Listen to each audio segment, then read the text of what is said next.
Hi there, my name's Ange. Welcome to episode 2 of my bikepacking ride on the Ultravesa route, which runs from Cadiz on Spain's Atlantic coast to Valencia on the Med.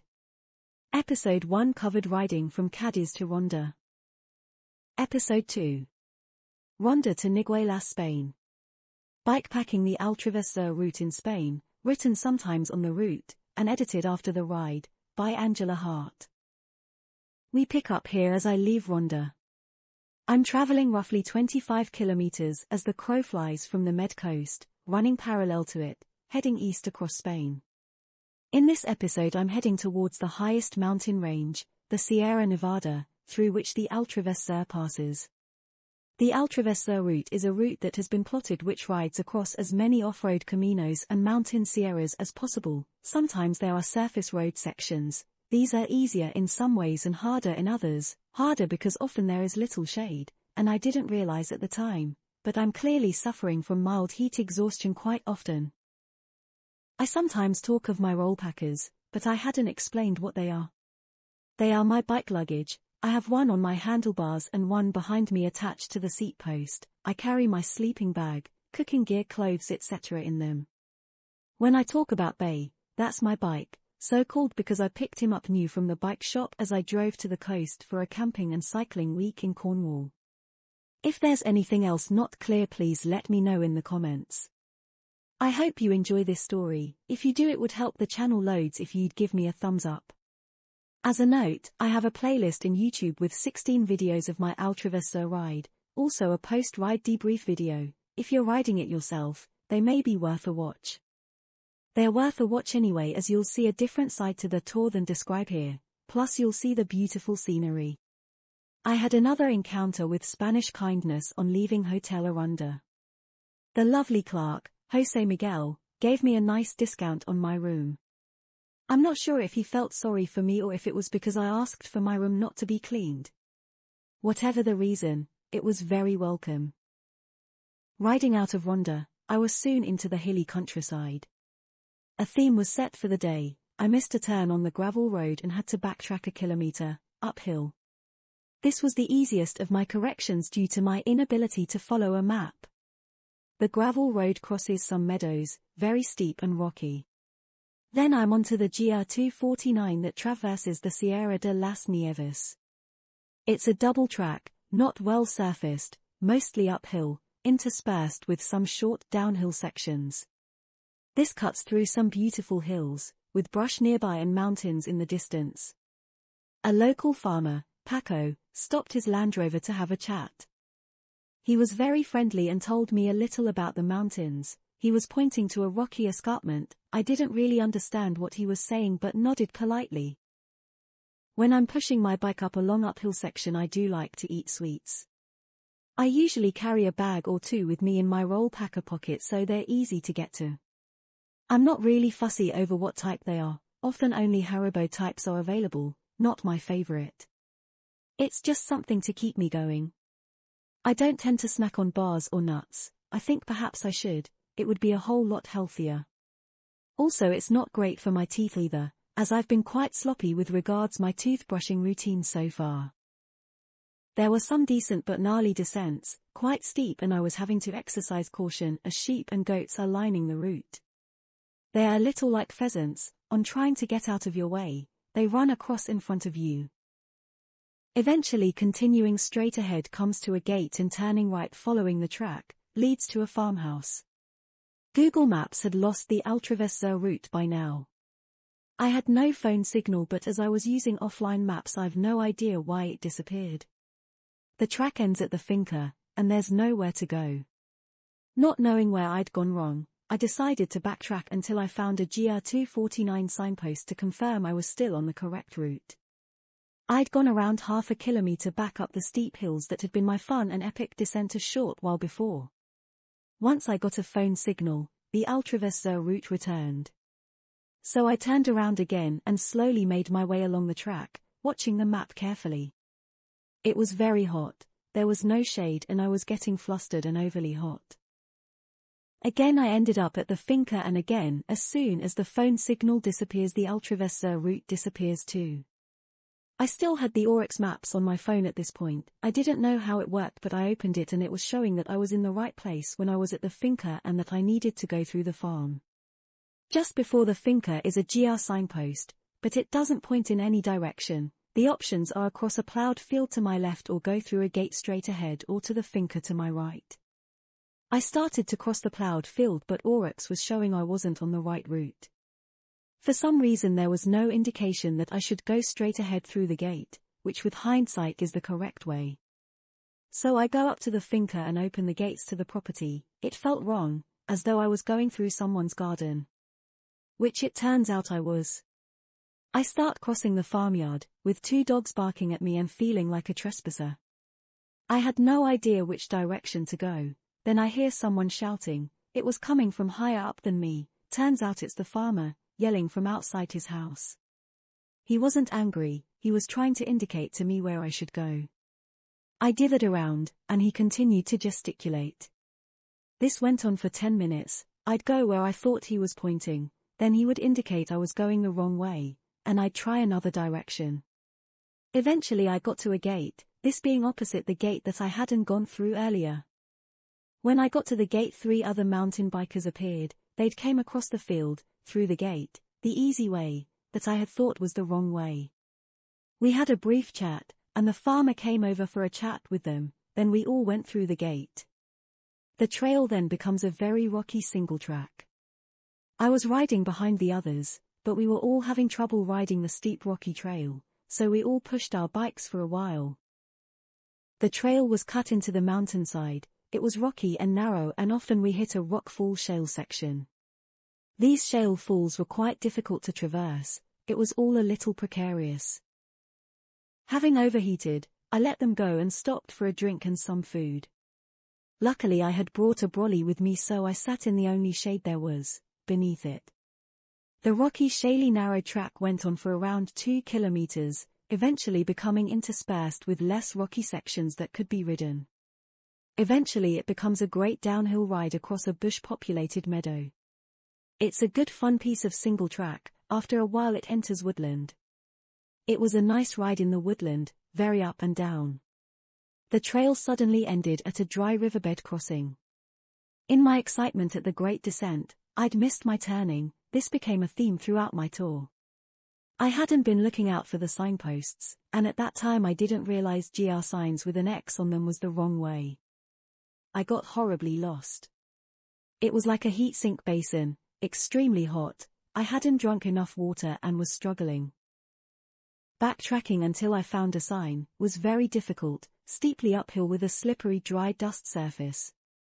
I had gone down so far, and looking at Oryx I needed to get up to the turning I missed, onto the Camino. I can't describe how awful this backtracking was. I was exhausted and overheating. I spent half an hour trying to get up one 2-meter incline. I exerted myself so much, I wanted to vomit. I was straining my arm and leg muscles trying to get up this bastard incline, but I couldn't. It was so dusty that every step I took, I slipped back down. The bike was so heavy I was getting desperate and more exhausted by the minute. So I plowed through some dead bushes to the left of the dusty incline. It wasn't pretty and took another 20 minutes, but I got up it eventually, only for there to be another 300 meters of exhausting slippery rocky push-up. I could see the top, there was a signpost, but I was still 100 meters away from it. By now I was getting cramps in my hands, feet and legs. I was really struggling and I was on the verge of collapse, when I saw a man at the top who shouted down and asked if I needed help. Pepe is my hero. He ran down and pushed my bike up the last bit of the hill. I all but collapsed at the top, where his girlfriend, Inma, and he had been deliberating which way to hike. We had a chat whilst I recovered. My fingers were in a rigid cramp, as were my feet and leg muscles. I was in a ridiculous state, totally dehydrated and suffering from heat exhaustion. I know not to get into this situation, yet I often do. What is wrong with me?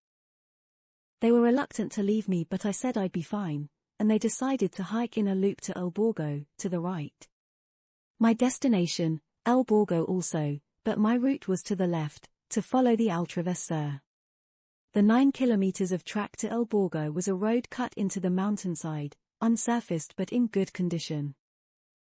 It wasn't a tough ride out, I rode and walked. The views were some of the best thus far on my ride.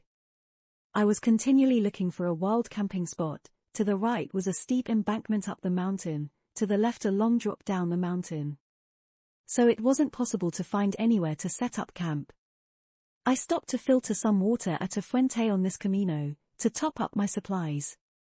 My water filter consists of a pouch to catch some dirty water and a small cylindrical filter that screws onto the pouch. You squeeze water through it and it comes out clean. It's best to get water when you can.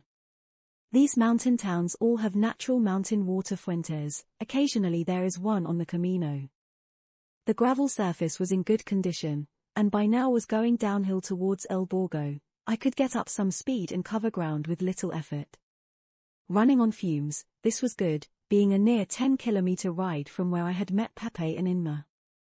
On entering El Borgo at around 6 p.m. I stopped at the first open restaurant to get a cold drink and an ice cream. I often stop at restaurants, and always there is a group of old men, chatting and drinking usually coffee or beer. I started asking if there was a campsite nearby, or a hostel. No camping, but there was a couple of hostels. I started phoning around, one was closed, the other was too expensive at €55 a night. The restaurant owner had joined the conversation by now, and as I couldn't find a place to stay, I asked him if I could camp at the restaurant. He didn't hesitate and said yes, but I would have to wait until he closed at 11:30 p.m. and that I'd have to be out by 6 a.m. This was fine with me, it was going to be a long wait, so I started writing this blog. And this is where a somewhat surreal night began. I had ridden around 30 kilometers this day, plus many more taking the wrong turnings. When food was served at 8 p.m. I ordered a meal, along with several cups of tea, to while away the time. I chatted with a few English people that were also sitting in the sun on the terrace and hung my solar charger up from one of their chairs as they were in the best location to get a good charge. At the time I ordered my food I asked again if it was okay to camp there, and that it wasn't going to cause a problem. Again Juan Miguel, the owner, said yes it was fine. But around 10 p.m. he came to me to say he knew of a better place I could camp and said come with me. As I was walking with him, I felt uneasy. We were walking into the town. I'd left all my stuff, including Bay at the restaurant. Anyway we get deep into the town and he leads me to the loading bay of some sort of commercial premises. He said it would be much better to camp there. It's hard to describe, except it was just a concrete area, up some steps leading to these loading bay doors. I thought there's no way I'm camping in the center of a town, but pretended I was fine with it. We returned to the restaurant. I packed my stuff and left as though going to this alternative camping spot. It was nighttime by now. I decided to get back onto the Altraversa route and to find a wild camp. I couldn't be bothered to stop and put my bike lights on, so I rode just by what I thought was the starlight. I think a full moon was probably behind me, as I could see very clearly. Since this happened, I realize I must never put myself in such a position again. I was following a man, who knows where. All my belongings were in his restaurant, anything could have happened. I need to be more aware of my surroundings and much less trusting. Riding out of the town, it was deadly silent except for the sound of dogs barking as I passed each residence. Less than a kilometer into the route I found a gateway with a steel rope across it, that looked like it led to some unused land, so I ducked under it and set up camp there. By now it was around 11 p.m. I was slightly worried that I'd be spotted as I'd set off so many farm dogs barking, but luckily it was very windy, so I guessed that some of the barking was down to that, or that the dog owners would think that. I had a good night's sleep, waking around 6 a.m., even though it had been very windy that night. I looked out of the tent and saw my first ever moonset. The sky was black, the moon was yellow, it was beautiful, like the sun setting in the dark. I so wished I had a camera that could capture the scene. I had some breakfast and coffee then packed up camp and set off before daylight. I didn't want to get arrested for trespassing. I left my wild camp outside El Borgo at around 6:30 in the morning. It was still dark. After a short while on the trail I came across a rather bedraggled fox. It stared, ran a little, stopped, stared, ran a little more, and repeated this a couple of times. Very strange.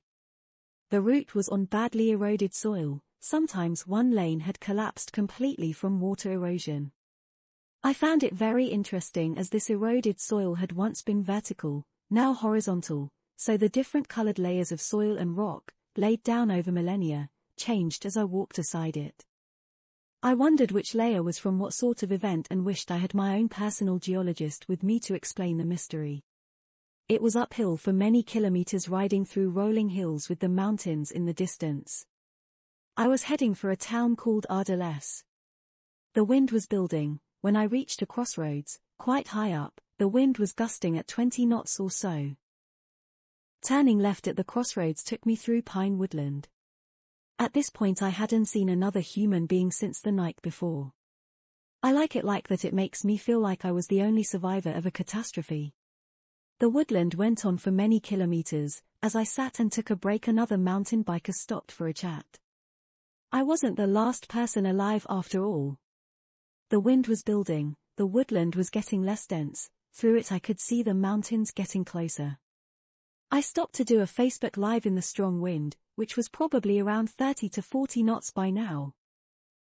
Even though there had been many wild camping spots in this woodland, I didn't think it a good idea to stop now, what with the strong winds, and it was way too early. I could see Ardelès in the distance, surrounded by mountains with a wind farm above it. I wondered if it was always windy here. Eventually came a fantastic descent for several kilometers, with wonderful mountain views in all directions. I raced down this twisty steep road into Ardelès. As usual, the town went steeply uphill. I stopped at a restaurant for a coffee, sitting with around 6 old gents. As long as I start speaking to them, I find that I get on okay with these strangers, otherwise they just stare at the random gringo. After riding 20 kilometers, I decided with the strong winds that I'd get a room for the night. On asking the locals where I could stay for the night, I was pointed to some apartments just around the corner. They looked really nice, but at €77 per night, they ought to be. So I set off for a hostel called El Cruce, that I'd spotted the night before when searching whilst in El Burgo. It was just out of the town. At first, due to it being Easter, the lady said that they were full, but a nice señorita got on the telephone and after 10 minutes she'd sorted me out a room, but for only one night. So very kind of her. The restaurant at El Cruce is huge and popular. The rooms are upstairs. I wasn't permitted to take Bay into my room. I had to leave him in the restaurant, so I bungeed him to a wall and locked him up. He was tucked well away, so I wasn't worried about leaving him. The rooms were modern, clean and plenty good enough for me, especially at €28 a night. The heavy winds were continuing into the night, so I was glad of the room. Although at the rate I'm spending money I won't be getting to Valencia, it's getting silly. But hey-ho, let's have tapas in the restaurant too. I had been totally wiped out by my ride the day before after getting lost en route to El Burgo. I was definitely suffering from mild sunstroke. I had an excellent sleep that night but woke up still tired and feeling a little worse for wear. Anyway, I had to leave. There was no room at the inn. So I set off for El Chorro, the land of the Caminito del Rey. Good news, the winds had died down. They had buffeted the hostel all night long. The hostel El Cruce in Ardelès was in the right location to easily get back onto the Altrevesur route. The at first steep-surfaced road out of Ardelès was easy to find, but oh so steep. This was day 30 of my ride, Thursday the 18th of April. It was a very scenic ride on an unsurfaced up and down twisty camino. The views of mountains as far as I could see got better and better. Clouds were looming over the mountains ahead of me. Perhaps an hour or so into the ride the rain started, not torrential but reasonably heavy. Out came my fabulous blue poncho. I'm so glad I bought it with me. It's far too heavy to take bikepacking. It's thick plastic, so is 100% waterproof and is definitely the best piece of equipment I gambled on. Why I say gambled is because I nearly didn't bring it because of its weight. And how weird is this? In my blogs I had referred to this poncho as purple, and still to this day visualize it as purple. The dirt road ends and then I'm onto an uphill surfaced mountain road, I saw many motorhomes coming the other way. I guess the rain wasn't what they came for. After a few kilometers on this road, going straight ahead on a tight right-hand bend takes me back onto the GR7 dirt road through a sparse woodland. As I rode on, a huge concrete wall came into view through the trees to the right. Turns out it's a reservoir wall. After a few kilometers I popped out of the woodland and found myself at the top of a mountain, with more rocky mountains in view. The way ahead was on a gnarly, eroded, mostly bare rock narrow goat track, winding its way steeply down the mountain. With sheer drop-offs, and rocks and drops to negotiate on this oh-so-steep trail, there was no room for error. This single track would be a fabulous downhill mountain bike ride, without all the luggage. It was so steep and rocky, sometimes teetering on the edge of this huge chunk of rock, that I could only ride now and again. I'd packed my rucksack badly and my laptop was to one side, which totally unbalanced me, and when I'd try and make a slight steering correction, it would sway and the correction would become an overcorrection, which made it very difficult to ride. I still had my poncho on, the rain had stopped, but the clouds were still heavy. To negotiate this rocky descent I had to take it off, as it also hindered any subtle movements I was trying to make. As it turned out, it didn't rain again, well not yet anyway. It's an epic descent by any standards into El Chorro, eventually hitting the surfaced road, with a short climb up into the village. I'm not sure exactly how you get your ticket for the Caminito del Rey, which is a famous short trek through the mountains, on platforms pinned to the side of the rock. I deliberated. I really wanted to do the trek. This was a once-in-a-lifetime opportunity, but I was still recovering from my sunstroke and didn't want to have myself over. So I decided I wasn't going to do it. There's a train station in this remote village, quite strange really. I stopped at a cafe just outside the station and had a sandwich. Whilst at the cafe another mountain biker came along, Tato.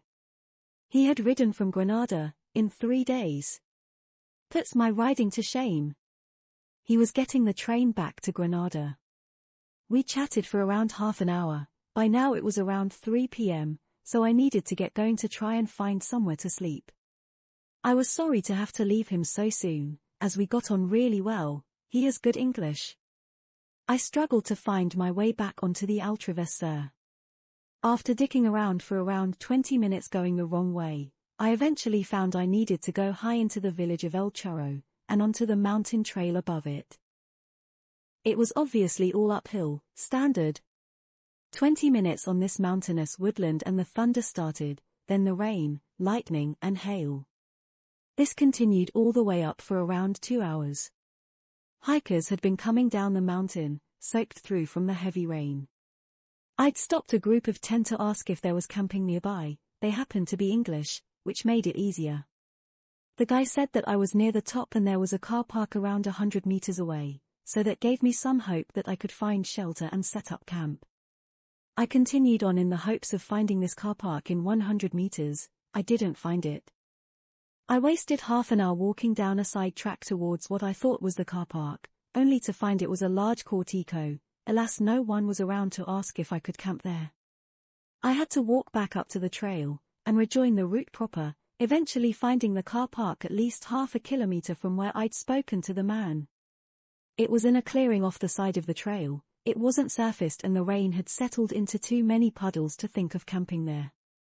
All along the trail I'd been sheltering under trees when possible, to get relief from the rain, at the same time scouting for a camping spot. Camping isn't permitted, or at least I thought it wasn't, but I can't remember why, so whilst I was still seeing soggy hikers coming down, I couldn't think about setting up camp on the trail side. I couldn't go into the woods as it was a steep embankment down into the woodland, to the right, or a steep embankment up to the left. Where the guy had said I was near the top, turned out it was a false summit. It had gone down then up again. Due to the rainfall there was quite a lot of water running down the trail. At around 5:30 the rain eased off to a drizzle.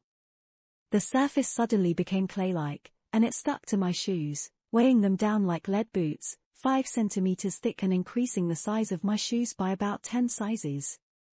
It stuck to my tires and built up like a snowball. After 10 meters base stopped dead, the wheels were jammed up in the forks and suspension. I had to get my knife out to try and clear the clay. It was difficult, and eventually resorted to pulling this goo off with my hands. It was like potter's clay, sticky, slimy and slippery. I'd push for another couple of meters and it would clog up again. Bloody nightmare. If I'd thought that was bad, there was worse to come. It had stopped raining by now, but there was thunder in the distance, and it was getting closer. I could see the surface changed from red to white. I thought, oh, that'll be better, so as I got to the chalky surface, I got on bay and tried to ride. What a mistake. This was stickier than the clay. I couldn't even move 2 meters without the bike coming to a standstill. Not only was the clay and chalk stuck to the tires and my feet, but stones, rocks, and vegetation was all mixed in with it. I'd clean it off and move a meter or 2 at a time, but each time it was getting harder to clear away. The thunder was getting closer, the rain started spitting. I was at a loss as to what to do. There was a fence to my right, the chalky roadway in front and behind, and an embankment of rough rocks and vegetation leading to the steep mountain to my left. I could only go forward or backward. I couldn't see how far the chalky surface lasted as it went off into the seeable distance. I kept cleaning and pushing and cleaning and pushing, scraping my shoes on the fence, scraping my hands that were also covered in clay, on the fence. I had taken around half an hour to move 20 meters. It was around 6 o'clock, the sky was black from the fast approaching storm. I was feeling somewhat alone and desperate. Eventually I couldn't do this cleaning anymore. I was thinking about taking all the luggage off the bike, carrying that to a point, then going back for Bay and carrying him. I knew it was around 8 kilometers to the village of Valley der Abdallahies, and thought if all the road is chalk I won't get there until next bloody week at this rate. Then I thought I'd try and lift the rear of Bay, and push with the front wheel on the ground. This worked to a certain degree. I could go 10 meters at a time before the front wheel jammed. Cleaning the front wheel was easier than cleaning the rear, so I used this method, until eventually the chalky ground ended. What a relief! Alas, with all the chalk on my tires, it started to pick up an incredible amount of gravel from the new gravelly surface. So I still had to keep cleaning the tires. I was worried how much damage these rocks and stones were doing to my bike. When I got to the downhill section, I thought, bugger it, I'm gonna get on and ride as fast as I can, to the village, before the impending downpour. The thunder and now lightning were very close, but the rain was light at this point. The road became surfaced, although very bumpy. I raced down that as fast as I could, with stones and mud flicking up off the tires hitting me with quite a force, as I was really going as fast as I could. There were some horrible noises coming from Bay, from the chain, and my front roll packer bag was chafing on the tire, as the tire was now 50 centimeters bigger in diameter due to the collection of mud. But I kept going. Almost the second I got into the village, absolutely torrential rain began to fall. It was horrendous. I'd not seen rain like this since I was in Hawaii, where it creates instant puddles and streams run down the road.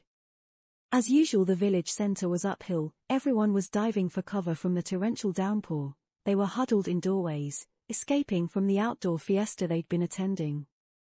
Some staring at the bedraggled English bird with her blue poncho, wading through the ankle-deep water. The police were trying to direct cars out of the fiesta car park. It was mayhem. I'd asked one of the policemen if there was a hostel nearby, and he pointed me in the right direction. On getting there, banging on the door, a man named Sergio came from another entrance. He could see what state I was in, so said he would telephone the owner to see if there was a room for me. This took 5 minutes or so. Still in the torrential rain, he returned to say no, it was fully booked. He took pity on me and ushered me down a steep driveway into a workshop, to get me and Bay out of the rain. It was so kind of him. We were dropping mud and water all over the tiled floor of this workshop. He didn't speak English, but we communicated, and he said there was another hostel in town and phoned them for me, passing the phone over to me. As it turns out, the Refugio de Alamet is run by English-speaking Finnish people. So I spoke to the lady, and she said, "Come up, we have a room for you." It was such a relief to hear those words. Sergio was another example of the kindness that the Spanish have shown me over these past 30 days. I was so very grateful to him. He got the map up on his phone to show me where the Refugio de Alamet is, unfortunately a steep 1-kilometer climb from where I was, out the other side of the village. But no matter, it was refuge. I thanked Sergio, and went back out into the rain. Moments later the rain stopped. By now my feet were soaked to my ankles due to the torrents pouring down the street. I was cold, tired, but relieved. The final climb up the Refugio de Alamet's driveway was hard. I stopped for a moment to rest, turned around, looking back over the village I had just left, and there, as if to say everything's going to be all right, was a beautiful rainbow. This inspired me and helped me to the top of the steep driveway. Timo and Dar run the Refugio de Alamet. They've only been running it for 2 weeks, so I feel very lucky, as the other owners may not have been able to help me. Both Timo and Dar were so very nice and understanding of my messy muddy drowned rat appearance. They soon settled me into one of their chalets. I had a very hot shower to warm me up, then walked over to their bar area for a cup of tea, and to collect myself together. It really had been another of those oh shit moments, a bit like when Pepe and Inma rescued me. Although exhausted, I didn't sleep much that Thursday night. I'm not sure why. Perhaps it was that all my stuff and bay was covered in mud and I was worrying how I would be able to get back on an even keel. I shouldn't have worried. Timo and Dar both went out of their way to help me. Timo set up the hose pipe to wash bay. Dar took my dirty clothes and laundered them. Oh man, what more could I ask for? On Friday, day 31 of my travels, Good Friday in fact, I spent the morning emptying my bags, washing them, washing bay and generally trying to regroup and get some sort of semblance to my kit. This was made easy with the help of Timo and Dar. I discovered that I've ruined my front roll packer bag, where it was rubbing on the muddy tires. It has worn a hole through, so is no longer waterproof. Bum it. They are expensive, £200, so today, Saturday, I carried out some repairs to it. By sticking puncture repair patches on it, it seems to be quite a robust repair, so fingers crossed. Dar is originally from Thailand. She speaks Thai, German, Finnish, English and now Spanish. Timo speaks many languages including very good English. At Refugio de Alamet the spacious rooms are in chalets. With, I'm not sure what you'd call it, but to me looks like Buddhist-inspired, tasteful artisan decor. There's nothing not to like about being here. Even not having a phone signal or Wi-Fi in the rooms didn't bother me. There's Wi-Fi in the public area, which is around the pool, the bar and a recreation room. It's not that good a Wi-Fi, but I'm sure Timo will sort that out. It would make the place absolutely perfect, but for me, it was heaven anyway. I'm writing this on Saturday the 20th of April, day 32 of my travels. It's rained on and off since I got here, with a sunny morning yesterday, and sunny intervals this morning. Refugio de Alamet sits right below a huge rocky outcrop, well and truly in the mountains. It's a very rugged area, with an escarpment behind it, and rolling green hills in front, looking down over the village. It's quite beautiful. There's a feral cat that keeps coming to see me. I can't touch her, but she meows a lot to me, and will just lay down near me and seems happy enough. I took a walk down into the pueblo of Abdalajiz today. I needed some food and some camping gas. I'd been cooking all my meals except breakfast, in my room on my camping stove. The town was busy. I think there was a funeral happening. I met a lovely old guy in the street. He just started talking to me, which is quite unusual for older Spanish people. They are oftentimes very wary of strangers. I guess you can blame the Franco era for that. Bartolome was telling me where to go for getting the best photos in Abdalajiz. He now lives in Barcelona, but has returned to his hometown for the fiestas. How lovely he was. I couldn't find English breakfast tea in the supermarket, so was asking in a bazaar shop. The lady didn't know what té negro was, but some young señoritas overheard, and started talking to me. They had good English.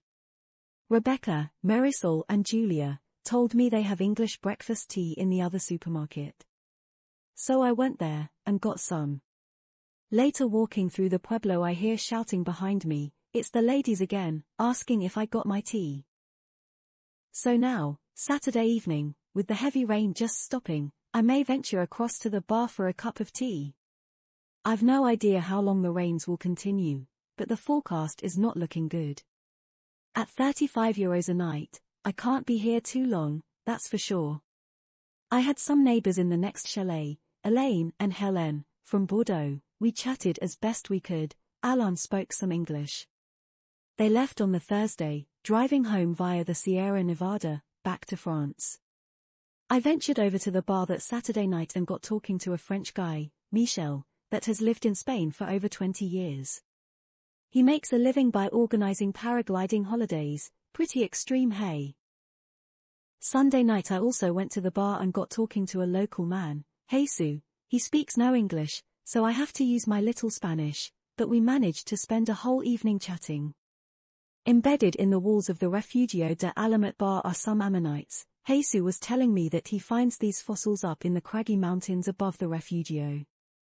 How fascinating to think that this massive mountain was once under the sea. There was a strange turn of events at Refugio de Alamet. On the Wednesday, my hosts, Timo and Dar, that had only been running the place for a short while, had decided they no longer wanted to buy Refugio de Alamet.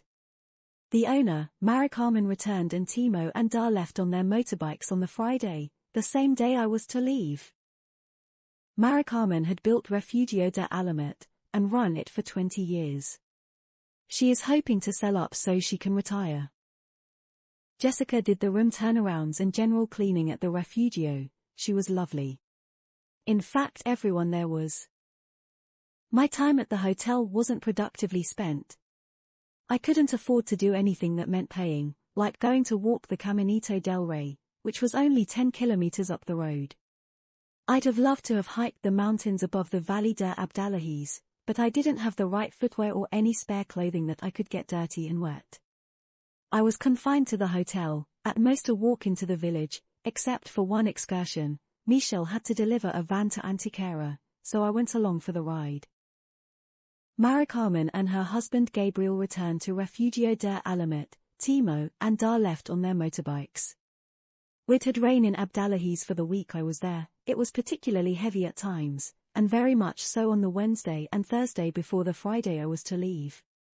Which meant the clay-surfaced caminos would be too sticky to cycle on. Some said they'd be okay, some said not. On the Friday morning when it came for my time to leave the Refugio, I decided I'd bypass the mountains and town of Antequera and ride the surfaced road.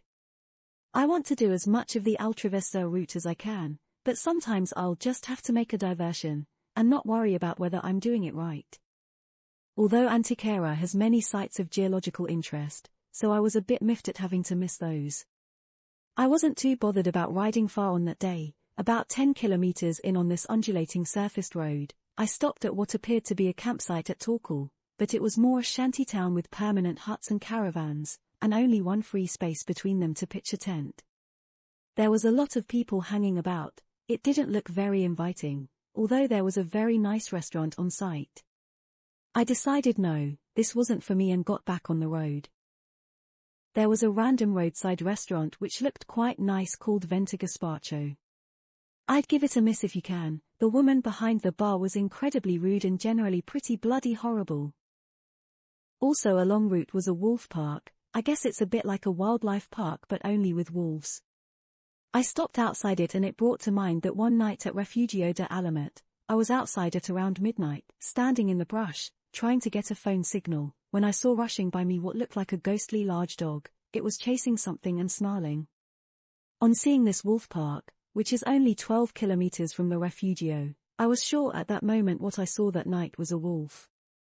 It was grey, large, too big to be any type of fox, and certainly wasn't a domestic dog.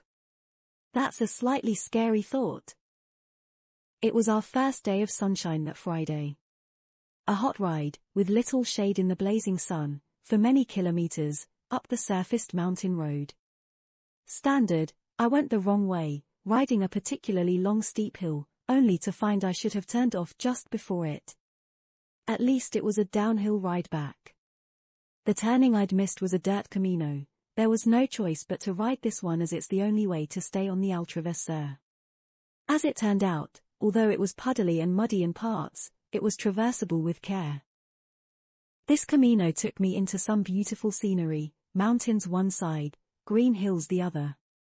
At around 6 p.m. I started to look for a campsite and found a spot after a few aborted recce's.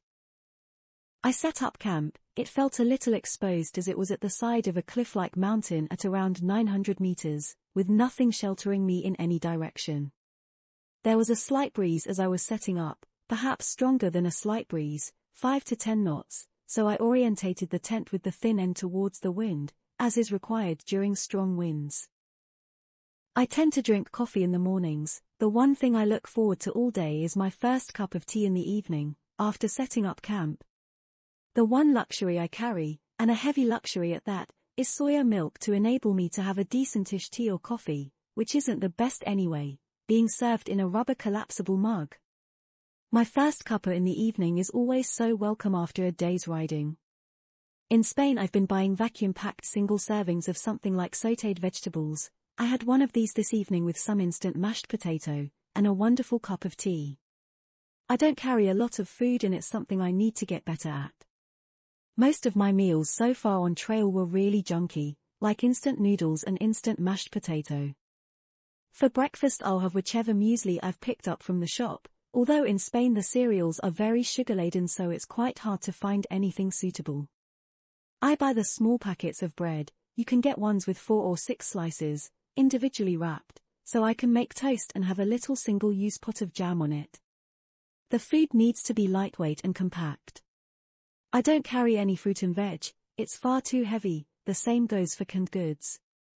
But there is a case that I have to carry the water to rehydrate the dried goods, so perhaps I should not worry about the food weight and carry less water.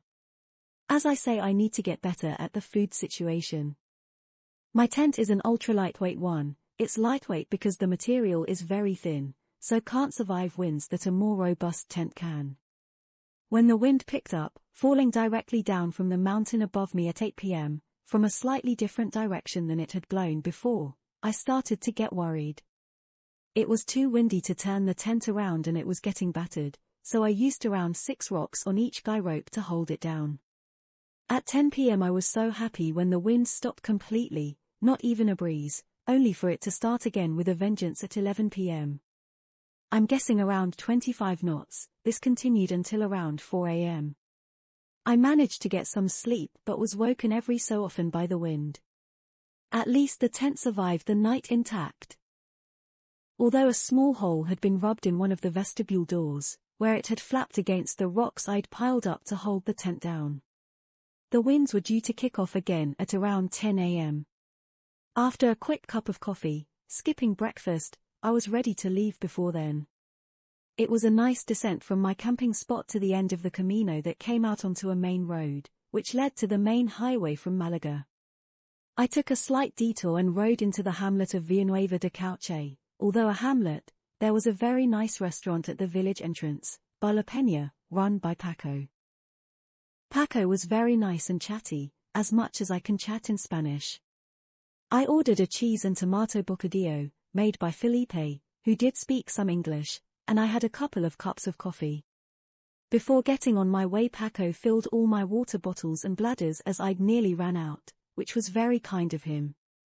I recently learnt that the bar had closed in March 2022, hopefully it has reopened. I hope Paco and Felipe are well.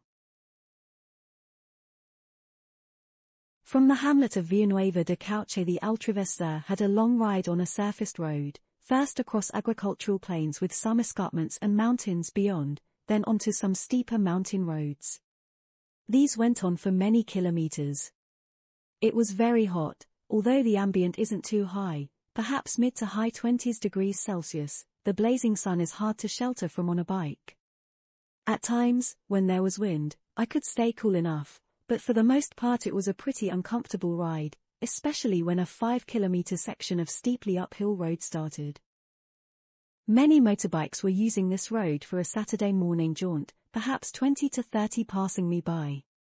I stopped in any shade I could, eventually stopping in the shade of a large roadside tree to eat the other half of Felipe's bocadillo that I'd saved for lunch, and to have a rest.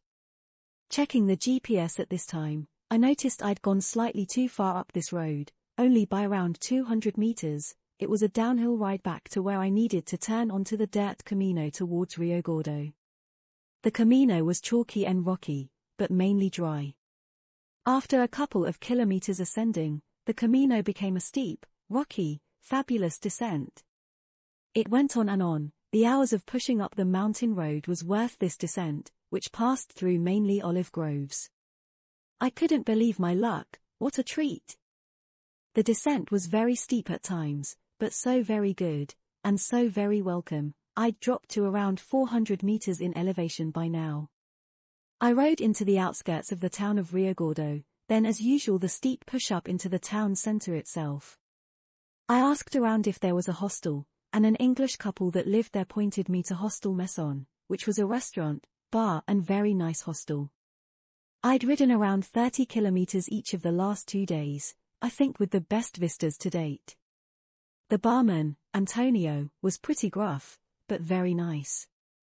He sorted my room out and found a place in the back restaurant for Bay. The rooms were quite new and very comfortable.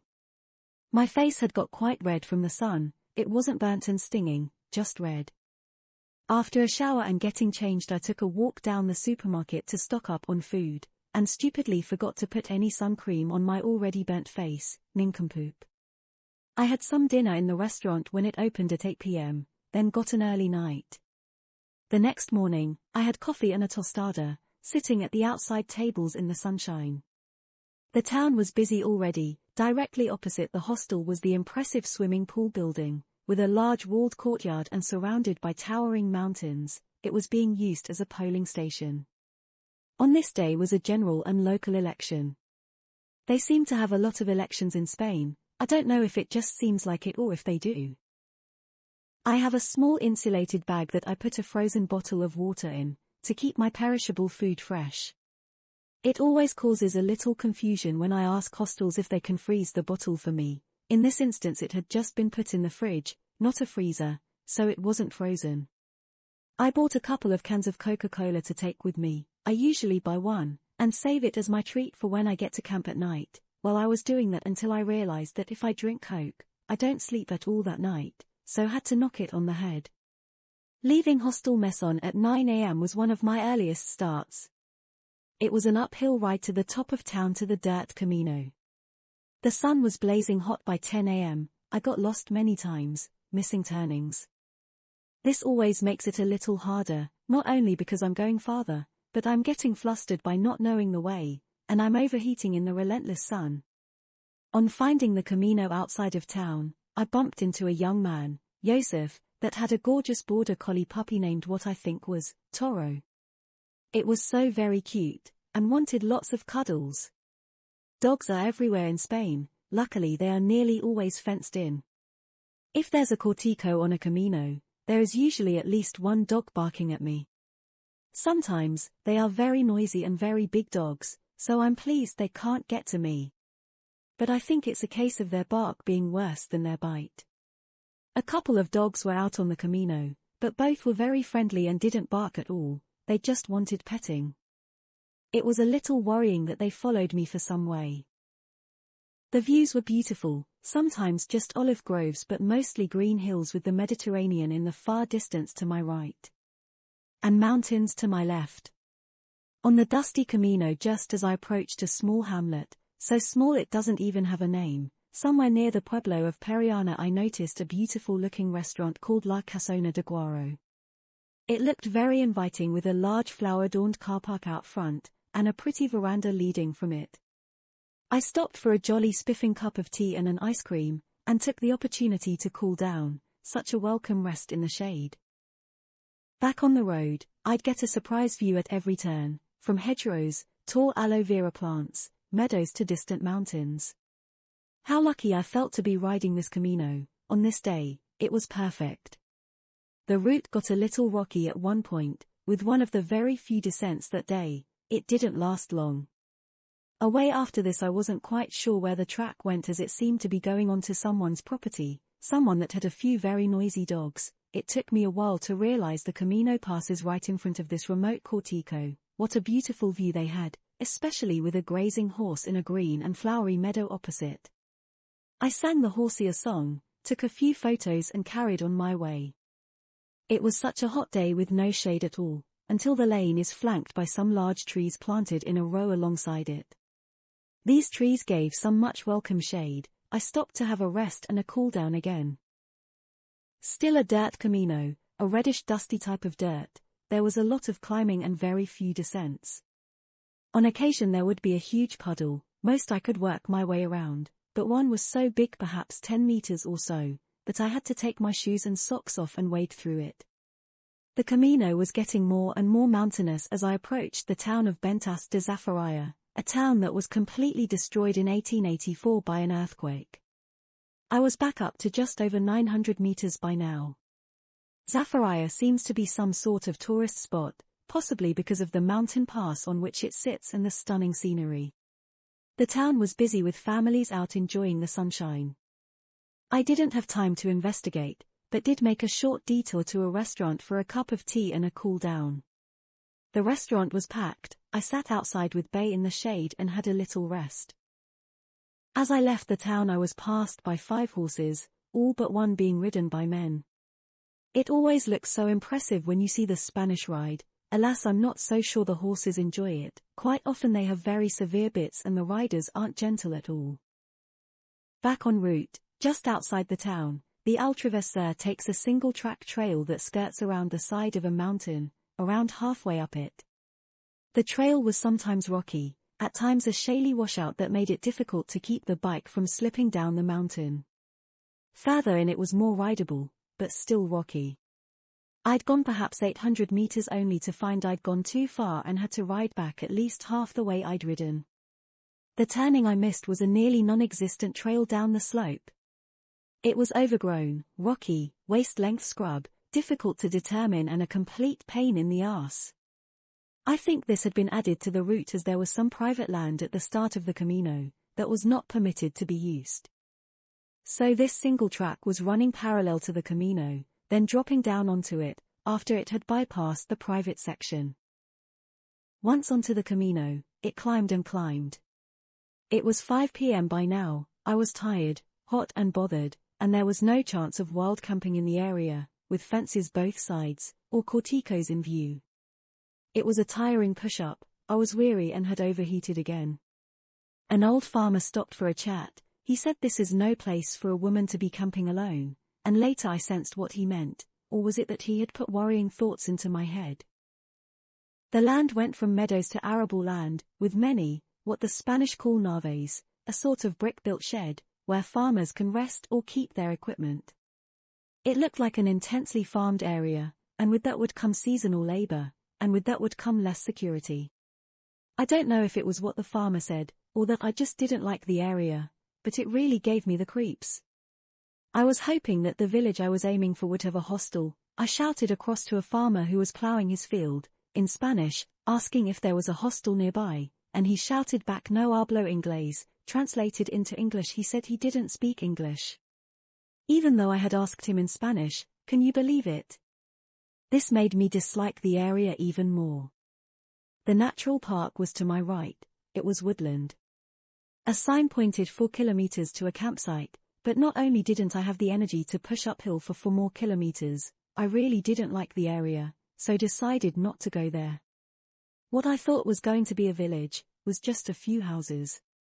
At the end of the Camino I went onto a long straight surfaced road, for no more than 1 kilometer or 2, which is part of the route. By now it was 7:30 p.m. and I was quite desperate to find a camping spot, but there was nothing that wasn't fenced off. Just as I was starting to think that it would be dark before I found a camp spot, I couldn't believe my eyes. As though an unlikely occurrence like in a movie, I could see in the distance letters standing tall on the top of the roof of a building. It can't be, I was saying to myself, it can't be a hotel, in the middle of nowhere. But it was. As I got closer the letters came into focus, they really did spell hotel. Rejoice! I was so happy, and even happier when I found it was open and they had a room spare for me. After 35 hard kilometers, I was so happy at this unexpected turn of fortune. After checking in, I ordered some food, then went outside to look at the amazing sunset while my food was being prepared. A big yellow sky with what looked like a whirlwind in the middle of it. I've never seen anything like it before. This was a perfect end to a hard uphill day.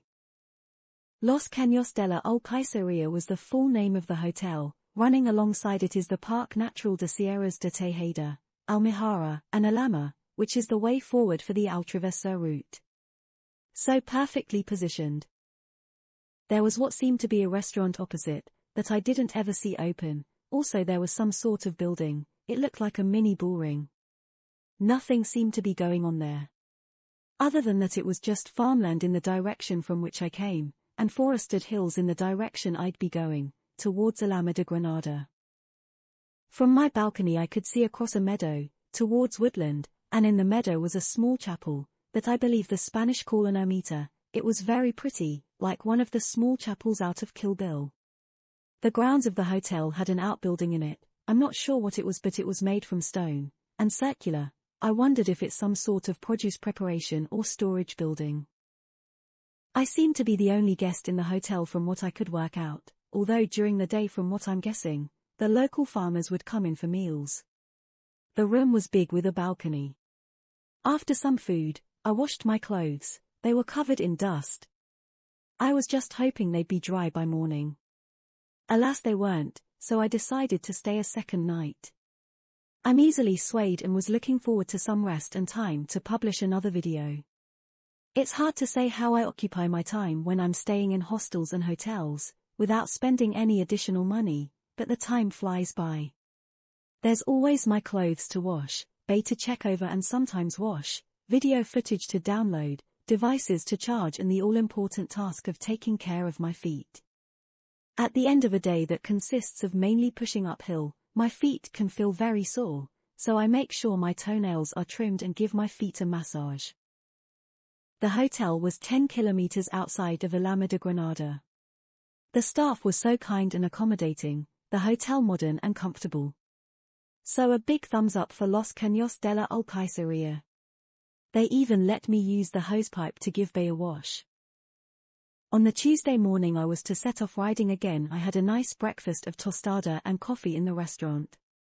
Before I went back to my room to bring everything down, I asked the lovely cook to make me a bocadillo that I could take with me. I set off back on the road with my bag of food from the hotel, and not forgetting the frozen bottle of water for my insulated food bag. The riding was for several kilometers along an extremely dusty camino, through hilly farmland. Luckily I'd brought with me a dust mask that Cassie had given me on my Everest Base Camp trek. It came in handy on that dusty trail, as a few cars sped by me, each kicking up a huge dust cloud. Eventually the views became woodland along the natural park of Tejeda to my right and rolling hills and farmland to my left. The dusty trail ends and it comes to a junction with a surfaced road. Left goes to Alhama de Granada, which is the route mapped for the Altraversa. The guy mapping the route must have stayed at a hostel there, as the route went into the town then out again. It was going to be another hot uphill day. I'd have loved to go and check out the historic town of Alhama de Granada, but didn't want to have myself over. The fortress town has hot springs said to have been used by the Romans. It has also been the site of a significant battle between the Muslims and the Catholics, with the Catholics gaining control in the late 1400s. Spain and its people, like most countries, has been through much turmoil and brutality, with battles, wars, and governments overthrown. Spanish history is worth a read if you have a lot of time to spare. This town was mostly destroyed by the earthquake that flattened Ventas de Zafariah in 1884. I turned right to cut out that loop, over the Rio Alhama, which has a pretty weir and lake.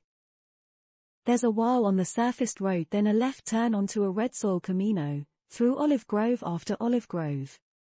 I had a bit of an incident. I'd rested for lunch, and walked into the bush to do a wee, but there was a cloud of mozzies, so I moved forward a little, not realizing I was now in view of the camino, when the only car I'd seen for hours came along. In my panic I pulled up my shorts while still weeing. It was a bit messy, and soggy for a while.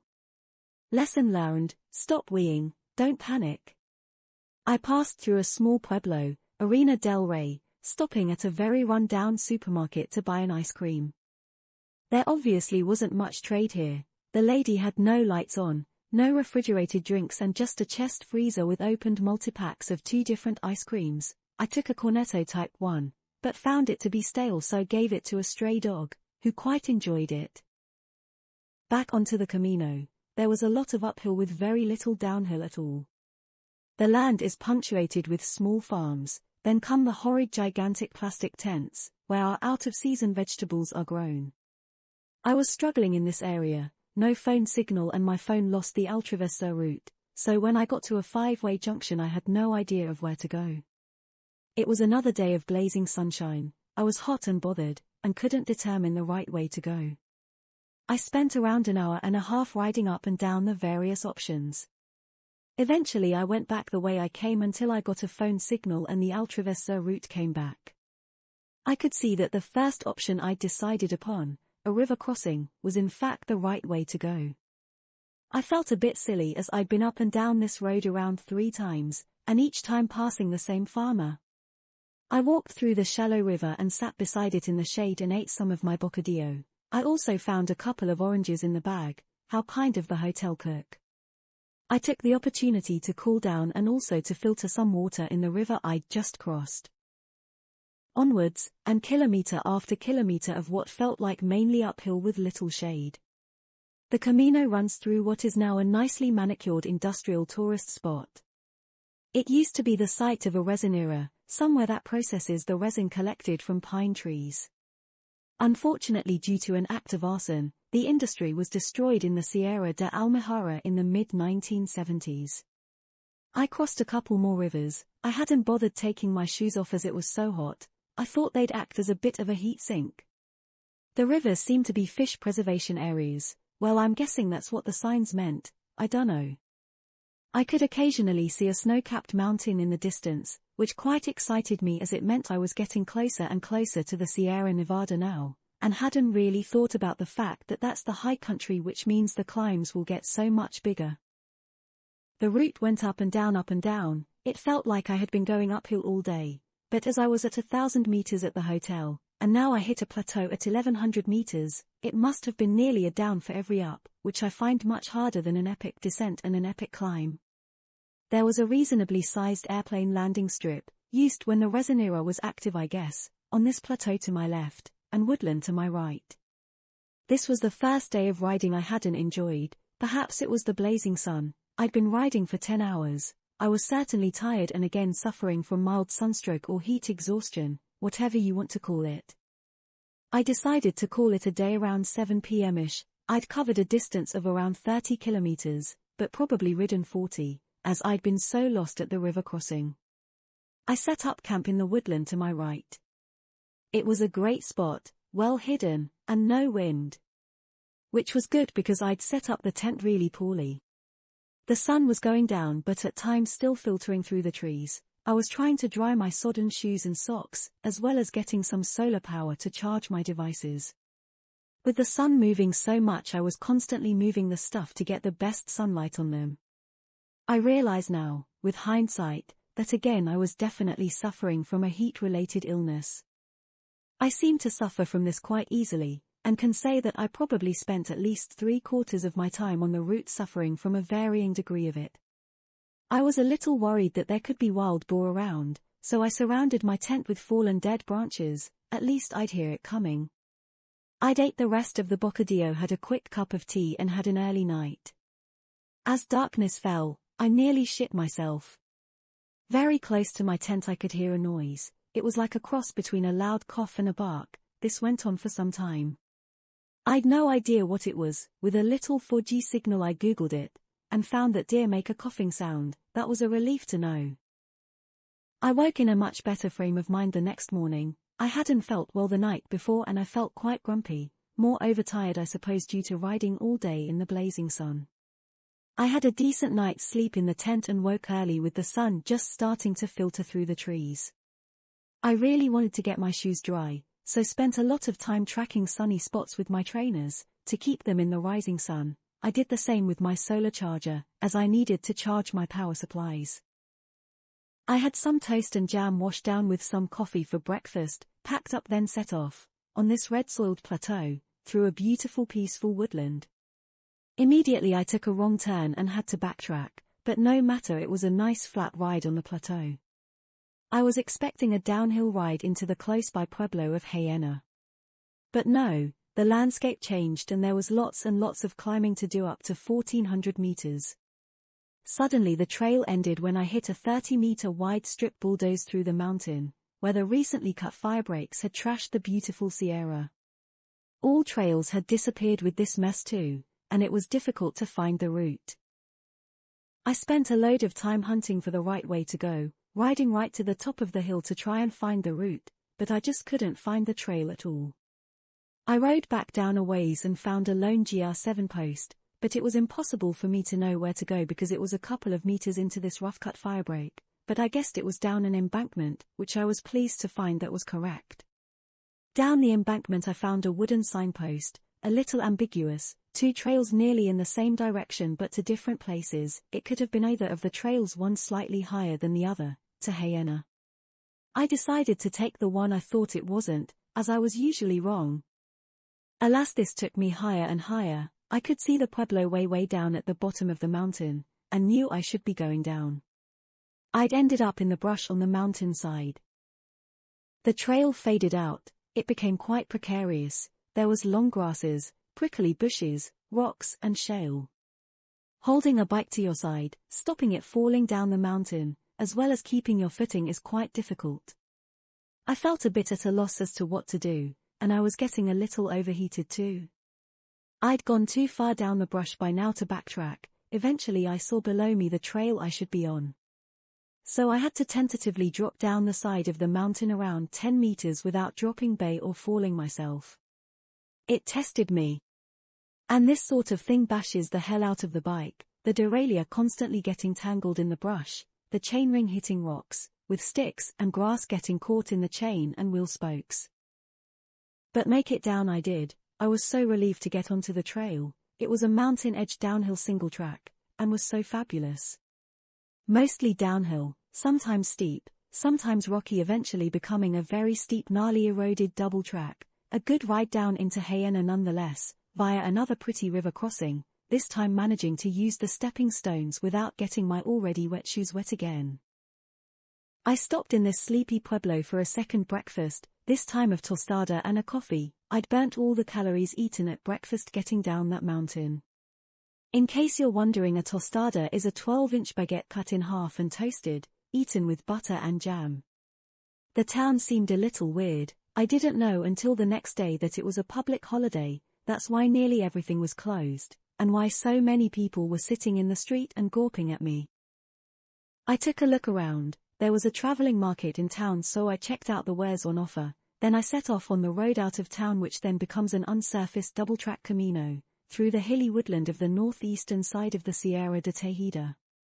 The general direction was up. For hours, at least, there were pockets of shade from the trees. My phone battery was running low, so I stopped to connect it to my power supply, but couldn't get it to charge. I was flapping about, looked up, and there before me were two mountain bikers, with luggage. It was Robert and Meta from Slovenia. They too were riding the Ultraversa. They had only started on the Friday before, less than a week ago, although they started from Jerez, going straight to Ronda. What a fab weather window they had chosen. They missed all the wind and rain. Meta and Robert are riding this to a deadline. They have a flight booked on the 18th of May. It was now the 1st of May, so they pedaled most of the route, whereas I push a lot of the uphill. They both looked very fit. Their bikes and luggage looked pretty cool too. We had a chat. They fixed my non-charging phone, realizing my power pack couldn't be charged and charge at the same time. Every day's a school day. Then they set off. Seeing these two had encouraged me to get my arse into gear, and I rode more of the uphill sections, which went on for a couple more kilometers and up to over 1,200 meters. Then a chalky downhill in open meadowland out of the natural park. At the end of the park sits a rather fancy tapas bar, Mesa Los Prados. I clambered up the slope only to find Robert and Meta there. They were sitting in the shade, quite sensible as the ride had been in blazing sunshine, but it got pretty cold quite quickly with your sweat drying on you in the shade. The waiter was around 70 years old, and very grumpy. I found him to be hilarious, quite comical, everything you asked for. He kind of semi-acknowledged but gruffed and shrugged and stomped off. You couldn't help but laugh at him. We all ate, and as Meta and Robert were leaving, I asked the waiter if he had tea negro, and his only answer was no. The guys rode off, giving me an indication of where we were going next before leaving. I went inside and ordered a tea negro from the barman. He gave it to me in a huge lager glass, but it was very nice and most welcome. The waiter just stared. Leaving the tapas bar was on a surfaced road for a short while, then back onto the GR7 Camino. Little did I know at the time this was the Sierra de los Guajares, a place I'd get to know very well a year later. It's one of the more spectacular Sierras I've traveled, this rugged mountain woodland sadly getting vandalized by selfish greedy Spaniards, ripping out trees to plant lucrative avocado trees, draining the rivers of their water and depriving the villages of their water source. Don't get me started, it infuriates me. If Spain doesn't deal with what is in my opinion the endemic corruption, this absolutely stunningly beautiful mountain Sierra will be lost forever very soon. I was expecting a descent, but it didn't come for a couple of kilometers. We were at nearly 1,300 meters by now. When the descent did come, it came in style and made up for the past 2 days of pushing up and down. The scenery was dramatic, a deep dry river bed littered with large boulders, probably deposited through large flood events which the Sierra is known for.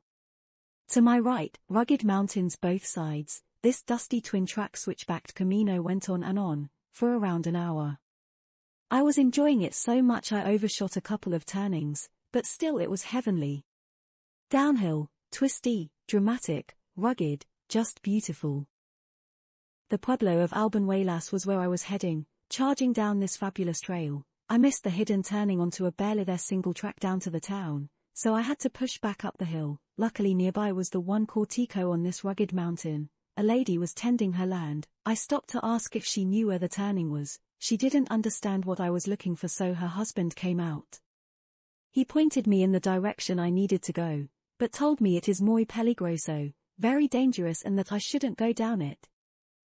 He was right. It was a completely crazy, rocky, overgrown single track. Just mad. I only rode one section. I didn't have the energy to attempt any other sections, and some I wouldn't even attempt on my downhill bike. It was very steep. Some sections were rocky steps twisting downwards. I struggled to get bay down these. It was so steep the back of the bike kept lifting and nearly somersaulting over the handlebars. On reaching the outskirts of the pueblo, as usual, it starts very steeply uphill. It was around 7:30 in the evening by now, and I was exhausted. Whilst on this push-up, I checked Google Maps for accommodation and found Casa Azul English B&B. I called. Ken answered. He had a room for me. I was overjoyed, and this spurred me on to get up the hill that was scattered with fallen and squashed oranges. Riding down the narrow streets of this whitewashed pueblo, I found Ken's Casa Azul very easily from his directions. He ushered me in bay in, with bay to sit in an internal courtyard. I wasn't only greeted by Ken, there was his oh so lovely dog Lena too. She was just the sweetest girl ever, who took a liking to me, and from that night on, she slept on my single bed with me each night. My room was self-contained with a bathroom and a kettle, so I could make tea when I wanted. Really, there would have been plenty of wild camping in the Sierra de los Guajares, and I should have done that, but at €20 a night, and with the chance to get to know Ken and Lena, I didn't regret it at all. I ended up staying 4 nights. Really I should have stayed 5, for a reason you'll learn later, but basically I'm a nincompoop. I filled my days walking to the mirador in the village. A mirador is what the Spanish call a lookout. This landscaped mirador overlooked the gorge on which Albuñuelas is nestled. It was hard to capture just how stunning the views were with a camera. I'd take Lena with me. Occasionally we'd meet a local in the mirador courtyard and have a chat.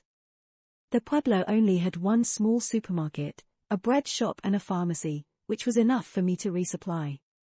Luckily I didn't need any gas, which I could have got when I went out in the car with Ken one day. I needed to buy a new baseball cap. From the start I'd been wearing an olive drab-peaked military cap, with ear flaps. It was just about perfect, albeit a little bit big for my unfeasibly small head. I'd left it somewhere. I'm pretty sure it was when I'd stopped for a rest after leaving Rio Gordo, under the shade of a big tree that lined the Camino. It's now Saturday afternoon. I've been here since Wednesday night. Ken has been the best host ever. He's such a nice gent. His house is lovely, so is his dog Lena and cat Fred. To be honest, I could have lived at Ken's for weeks. Everything about my time there was perfect. Ken's been in Alban-Huaylas for 15 years. He and his wife bought Casa Azul as two ruined houses. They completely reformed them into what it is today. It's a big townhouse, complete with internal courtyard, roof terrace, and plunge pool. Sadly, Ken's wife Marianne passed away 4 years ago. Ken, 80 next birthday, wants to retire, so is selling Casa Azul. Such a shame, as they had built it together. He wants to stay in the area as Marianne is laid to rest in the Alban-Huaylas cemetery. I've loved listening to Ken's life story. He's lived a really interesting life, and he and Marianne have been life's risk takers, with various successful business ventures over the years. He, with a friend, was the founder of Hayford Fisheries, a popular angling spot near my hometown. Originally from London, Ken and Marianne moved to Daventry in the 1980s. Daventry is just 20 miles from Banbury, where I have lived for the last 16 years. Lena, the doggy, that I have renamed Lady Magdalena de Alban-Huaylas, was a rescue pooch. She is of the most beautiful character. I love her. She sleeps with me. We go for walks and generally I love being around her. Fred the cat, well, he's a little aloof, wants to know you when he wants something only. Although I got plenty of rest, after my 4 nights at Ken's I can't say I was yet feeling on top form. I think I have stacked up so many heat exhaustion days, that I really wasn't well. On reflection I should have stayed at Ken's for another week, but I plan to get going tomorrow, Sunday. So Sunday morning it was. Ken was busying himself getting ready for church. After saying my goodbyes to beautiful Lena and Ken, I set off on my way. Day 47 of my trip, the 5th of May, at around 9 a.m., as I rode out of the pueblo, I decided to stop at the local bar, where I'd been having my evening meals, for a café con leche. Sometimes I would walk to the bar in the evening, then Lena would turn up, or catch up with me, such a sweetheart. For some reason the bar was buzzing this morning. Around 10 people were there, all men. I wondered what the occasion was. It took me a little time to find the Camino out of Alban-Huaylas, through the steep narrow streets. It was a beautiful ride. The narrow Camino was surfaced with concrete, running along the left-hand side of the ravine with orange trees lining the route. It's a big orange growing area. There were so many windfalls on the ground, it seems such a waste, but to the farmers it's probably no pasa nada, as they would say. The Camino was heading east, with the sun rising over the misty mountains in my field of view. Mostly downhill too, heading towards the pueblo of Salares. As usual I missed a turning and continued for a couple of kilometers in the wrong direction, uphill too. When I realized and turned around, I lost my bearings again and couldn't find my way back to the correct Camino. It was only early but the sun was hot. I was overheating already. Whilst lost on the Camino, I noticed an old man and his dog in the campo, so I asked him if this was the way to Salares. He walked over to me, and he was sort of gurning with his lips. He only had one tooth, so I thought he just did that. He started getting a little too close to me, but I thought he must be deaf. Then he grabbed my crotch, and rubbed himself, and pulled me closer to him. I backed off and shouted no. It wasn't scary. He was at least 1,000 years old, and quite frail. But it reminded me that I'd let my guard down and that I should never let anyone into my personal space, and also that not everyone has good intentions. Anyway, I wasted half an hour completely lost, coming to dead end after dead end. Eventually I found where I should have turned off and continued towards Salares. As I entered the village, I suddenly realized I had left my insulated food bag and iced water bottle in the fridge freezer at Ken's. Damn it. Do I go back, which will be uphill all the way, or should I leave it and buy new? Well, based solely on the fact it was full of food, I decided to return to Alban Waylas. By now it was 10:15. I knew Ken was leaving to go to church in Dirkle at 11 a.m, so I would have to hurry.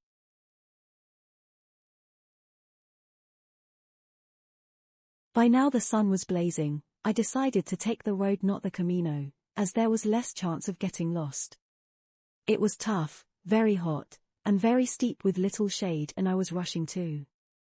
I constantly tried to phone Ken, as he would pass this road on his way to church. He could have brought my stuff with little effort expended by both of us.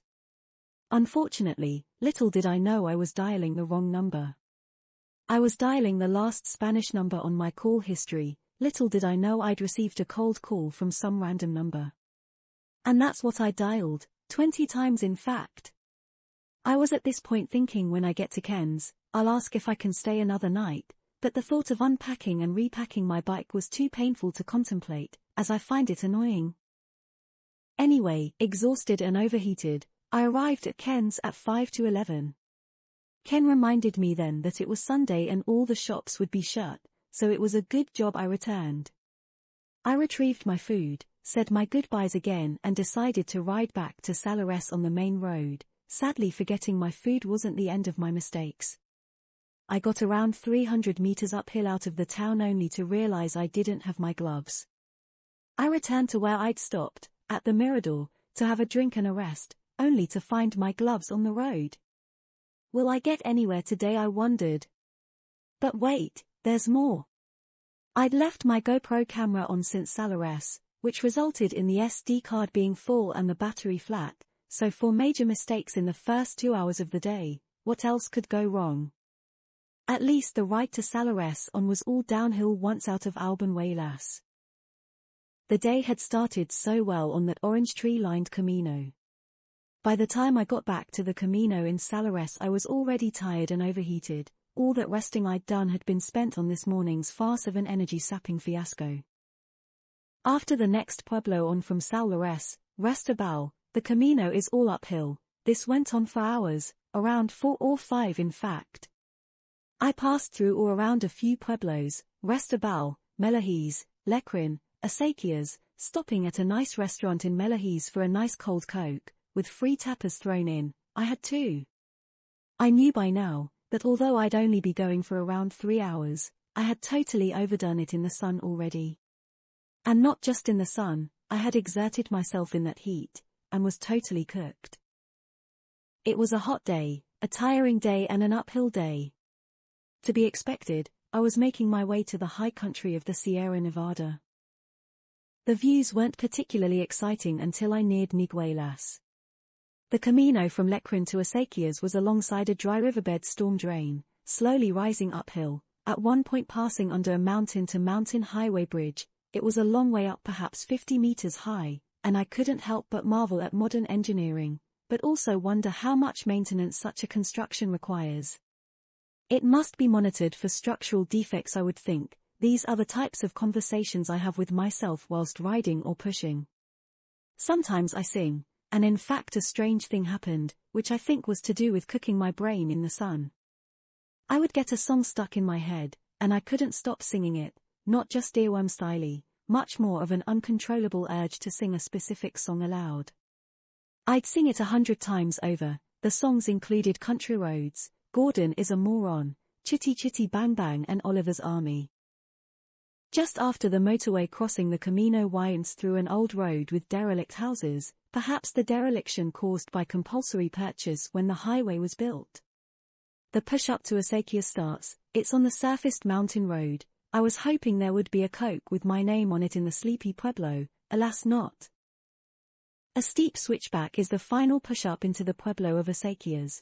There was little shade, so when I came across a bus shelter, I took the opportunity to have a little lie down and a drink. I'd had to change the SD card and battery in my GoPro in Alban Waylas, but still, somehow I lost all the footage and photos from Salares to Niguelas. I've no idea how I made this mistake, as I'm usually very careful to transfer everything to hard drive. Anyway, I did lose it.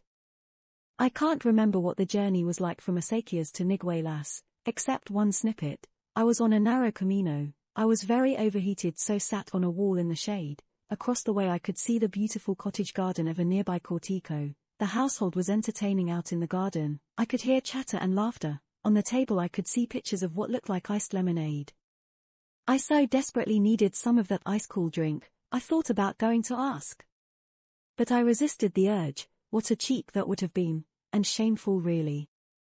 I arrived in Niguelas around 3:30 in the afternoon. Niguelas is perched on the very edge of a ravine, literally right on the edge. It looks like some of the houses will fall off one day. The views had improved, with mountains all around. It's a steep downhill, then steep uphill from the Camino into Niguelas, and then farther uphill climbing to get into the town proper. I didn't need to go into the town, and deliberated for some time as to whether to continue on the route or find a bed for the night. I had planned on wild camping, but by now after around 6 hours of hot uphill pushing I was exhausted and suffering from mild heat stroke again. The next section was on a steep Camino rising from 900 meters to nearly 1900 meters. I knew I couldn't push up all that way this day. I really had overdone it in the sun. With my lack of energy I took the decision to find a hostel, and took the steep down steep up road into Niguelas.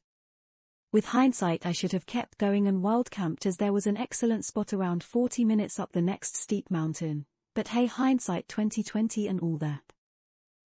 In Niguelas town I couldn't find a hostel or B&B on the map, and eventually asked a guy if there was a hostel around here and he said follow me. He was going that way in his car. Luckily this was at the top of town, so I was following him downhill. He stopped outside El Secreto de Olivo, a hotel. I'd seen it on the map, but it was far too expensive. I think the owner, whose name I have ashamedly forgotten and didn't write it down, but I think it was Luis Miguel. He said it's the only place there is, so I went in and secured the last room for €50, twice as much as I want to pay. He pointed out that it usually costs more to stay there. El Secreto de Olivo has been beautifully designed. On entering there's a large indoor courtyard cum atrium, tastefully decorated, which serves as a dining room and bar with a gallery above leading to the first floor guest rooms. Luckily my large room was on the ground floor and I was allowed to take Bay in my room with me. The owner's cat, Randolfo, took a shine to me and followed me into my room and settled down on my bed. Alas, after a shower I needed to go out and get some food, so turned him out. I took a walk into the town square. These are always easy to find as often it's where the church is, which usually has a tall tower. Niguelas was another pretty whitewashed pueblo. The church had a quite impressive array of bells ringing that Sunday night. I sat for a while in the evening sun, on the wall of a large ornate water fountain in the town square. How great it was to be sitting in this beautiful location. I was safe, I was clean, had a little time on my hands before bedtime and had a comfortable bed to look forward to.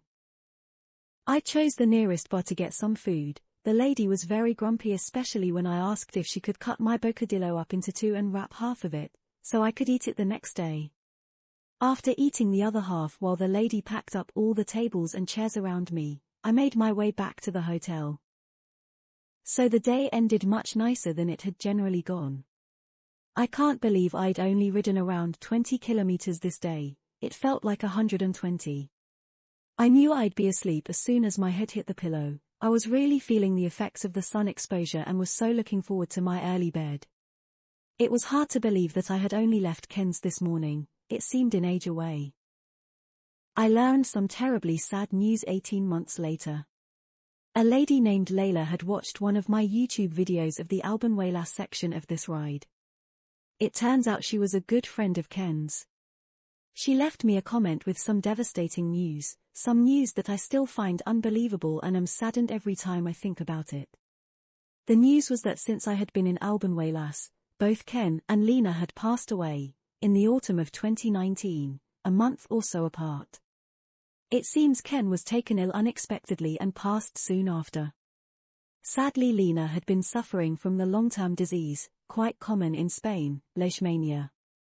She had passed a month prior to Ken. Two wonderful beings that showed me kindness, that I liked very much and that touched my heart. Rest easy, my friends, you bring a smile to my face when I rewatch my time with you. My condolences to Layla, Ken's son, and Ken's many other friends and loved ones. I do hope Fred the cat was rehomed and is a happy boy. Tomorrow I will be climbing up the Sierra Nevada range proper, starting at the westmost end.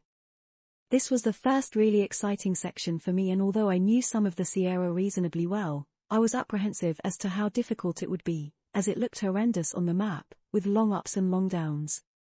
I wondered how I would cope as I was still bikepacking very badly. I won't say I hadn't improved at all, as I had become physically a lot stronger, but I needed to nail this wild camp situation by getting up early, riding in the cooler part of the day, passing through any pueblos around midday and seeking out camp locations afterwards. I really needed to stop spending money on hostels, but have to say it was such a treat each time I did. I was kind of addicted to it. I know riding in the early morning and evening would be a sensible step forward for my health, and that in turn would ease the financial situation. I'm clearly just lazy as getting up early wasn't happening. Perhaps it's something I'd work on later, perhaps not. Thank you so much for listening. That's the end of episode 2 of this story. I hope you enjoyed it. If you did, it would be great if you click the thumbs up button, as it helps the channel so much. If you'd like to ask a question, leave me some advice, or generally chat about the story, please leave a comment below. I knew Ken and Lena but a short while. Happy memories of them will live with me until the end of my days, and hopefully into the future on YouTube.